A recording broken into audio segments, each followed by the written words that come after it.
Hello everyone, আসসালামু আলাইকুম। আপনারা সবাই কেমন আছেন? আশা করছি আপনারা সবাই ভালো আছেন। আলহামদুলিল্লাহ, আমরা সবাই ভালো আছি। শিরিন ডেইলি ব্লগে সবাইকে স্বাগতম। প্রতিদিনের মতো আজও একটি সুন্দর সকাল দিয়ে ভিডিওটি শুরু করছি। আমার ভিডিওটি যদি ভালো লেগে থাকে তাহলে অবশ্যই একটি লাইক দিয়ে কন্টিনিউ করবেন। আর যারা অলরেডি লাইক দিয়েছেন তাদেরকে জানাই অসংখ্য ধন্যবাদ। তো আজ ভোরে উঠে ফজরের নামাজ পড়ে কিছুক্ষণ শুয়েছিলাম, যেহেতু বাইরে প্রচুর ঠান্ডা আর চারিদিকে কুয়াশা, এজন্য এখন আর হাঁটতে যাই না। সাহেব বলতেছে, যাক এত বেশি ঠান্ডা, এর মধ্যে তুমি বের হইও না। যাই হোক, আর বের হইনি। ফজরের নামাজ পড়ে আবার কিছুক্ষণ শুয়েছিলাম। দেখা যায় কিছুক্ষণ আরাম করে শুয়ে থাকলেও চিন্তা আছে যে সকালের নাস্তাটা আমাকে বানাতে হবে। তো উঠে গেছি, সকালের নাস্তাটা বানিয়ে নিলাম।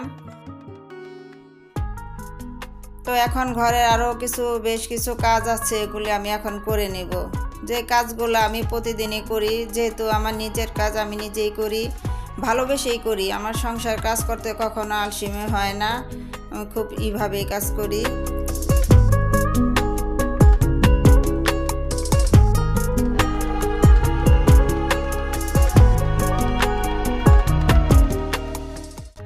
তো আমি বেডগুলো গুছিয়ে রেখে ঘরটা ঝাড়ু দিয়ে ফেলছি। এখন ঘরের সবগুলো ফার্নিচার আমি মুছে দিব। তো এখন এই সুরেকের উপরে কিছু আমার শোপিস আছে, হালকা ধুলা পড়ে থাকে, এগুলো আমি প্রতিদিনই মুছে দেই। না মুছলে যেন আমার কাছে ভালো লাগে না। আর তাছাড়া এই শীতকালে একটু ধুলাটা বেশি পড়ে, তার জন্য এই জায়গাটা একটু ক্লিন করে দিচ্ছি। আপু ও ভাইয়ারা, কাছে দূরে যে যেখান থেকে এই মুহূর্তে আমার ভিডিওটি দেখছেন, যদি আমার ভিডিওটি ভালো লেগে থাকে তাহলে অবশ্যই একটি লাইক দিয়ে কন্টিনিউ করবেন। আর যারা আমার চ্যানেলটি নতুন ভিজিট করছেন, যদি আমার ভিডিওগুলো ভালো লেগে থাকে তাহলে অবশ্যই সাবস্ক্রাইব করে আমার পাশে থাকবেন।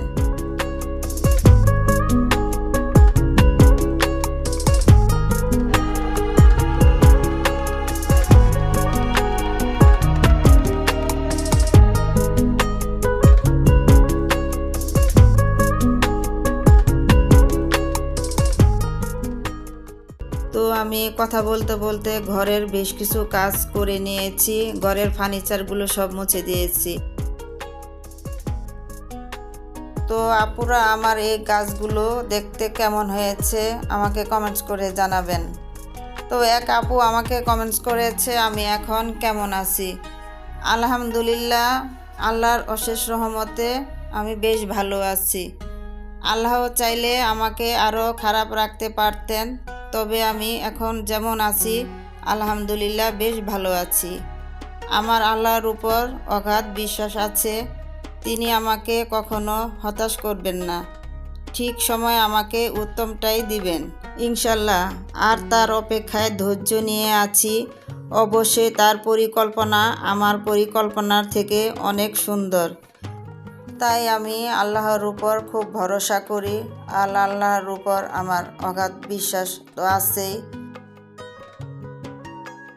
তো এখন আমার এই গাছগুলাকে আমি একটু পরিষ্কার করে নেব।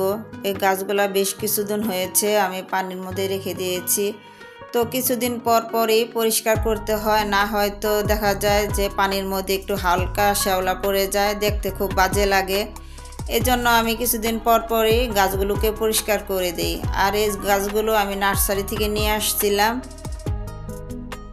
এখন যেহেতু শীতকাল, আর মনে হয় শীতকালে গাছগুলো তেমন একটা ভালো হয় না, কিছু পাতা দেখা যাচ্ছে যে হয়ে গেছে, নষ্ট হয়ে গেছে।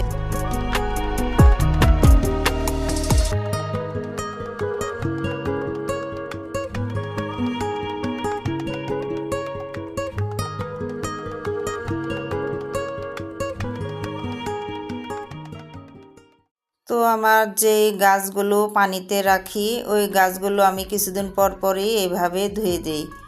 তো এই শীতকাল সময়টা মনে হয় কি যে বেশি ধুলা পড়ে থাকে, তো একটু ধুয়ে দিলে খুব বেশ ভালো লাগে দেখতে। আর আমার যে গাছগুলো ঘরে থাকে, মানে আমি মাটির মধ্যে লাগিয়েছি, ওই গাছগুলো তো আর ধোয়া যায় না, ওই গাছগুলো আমি কিছুদিন পর পর মুছে দিই।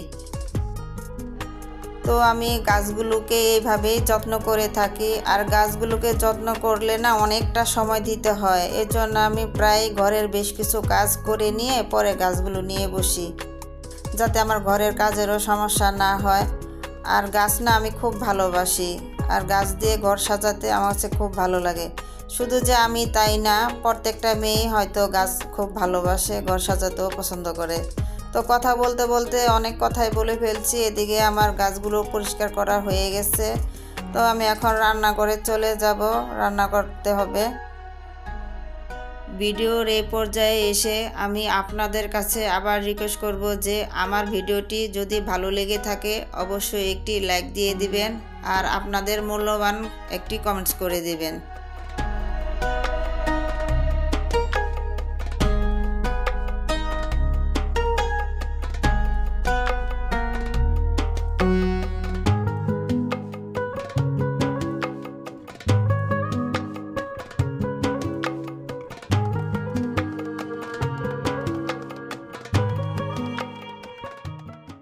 তো চলে আসলাম রান্নাঘরে।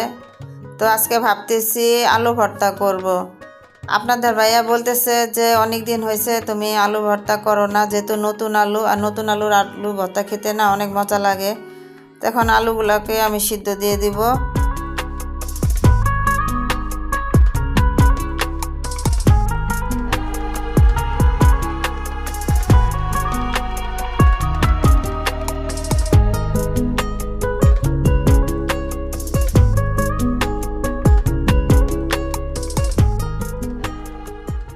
তো আমি আলুটা সিদ্ধ বসিয়ে দিয়েছি, আর পাশের চুলায় আমি এখন মাছটা রান্না করে নেব।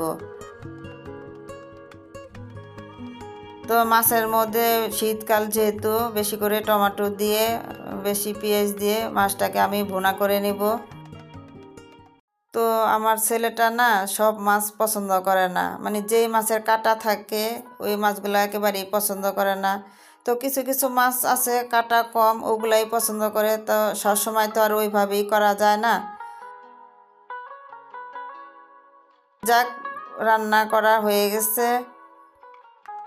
কিছু মাছ আছে সামুদ্রিক মাছ, এই মাছগুলো খুব পছন্দ করে, যা আমাদের দেশের ভাষায় আমরা পোয়া মাছ বলি। ওই মাছটা আর চিংড়ি মাছটা তার খুব পছন্দ। আর যদি ডিম বোনা করে দেওয়া যায় তাহলে তো আর কোনো কথাই থাকে না। তো এই খাবারগুলো আর খুব পছন্দের খাবার।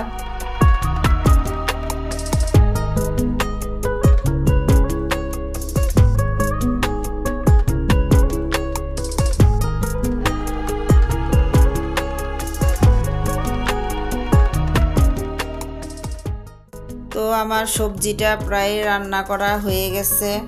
সারাদিন দেখা যায় খুব ব্যস্ততার মধ্যে দিনটা কেটে যায়। সকাল হলে ছেলে ভার্সিটি চলে যায়, আর সাহেব তো অফিসে চলে যায়। তারপর সারাক্ষণ বাসাতে আমি একা। তো এরকমই টুকিটাকি কাজ করতে থাকি। সাহেব যেহেতু জানে আমি ঘরে একাই থাকি, তা তখন কিছুক্ষণ পর পর ফোন দেয়, তুমি কি করছো?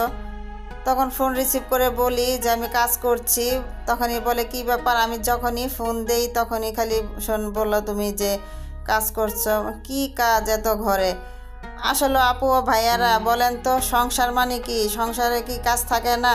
আসলে মেয়েদের কাজগুলো না ছেলেরা বুঝতেই চায় না। আসলে সারাক্ষণ আমরা কতটুকু কাজ করি ঘরে। তো এখন কথা বলতে বলতে অনেক কথাই বলে ফেলছি।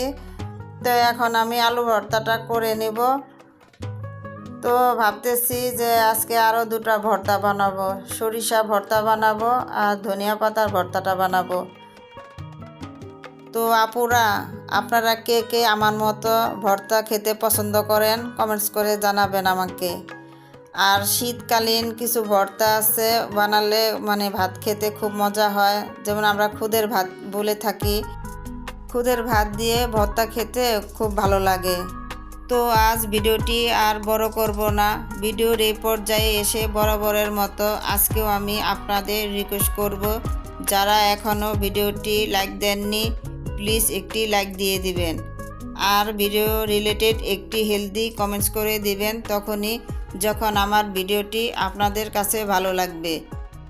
তো আজ এই পর্যন্তই, দেখা হবে পরবর্তী ভিডিওতে। সবাই ভালো থাকবেন, সুস্থ থাকবেন, আমার জন্য দোয়া করবেন। আর আমার ভিডিওটি ভালো লেগে থাকলে আপনার আত্মীয় স্বজন বন্ধু বান্ধবের কাছে বেশি বেশি শেয়ার করে দেবেন। আল্লাহ হাফেজ।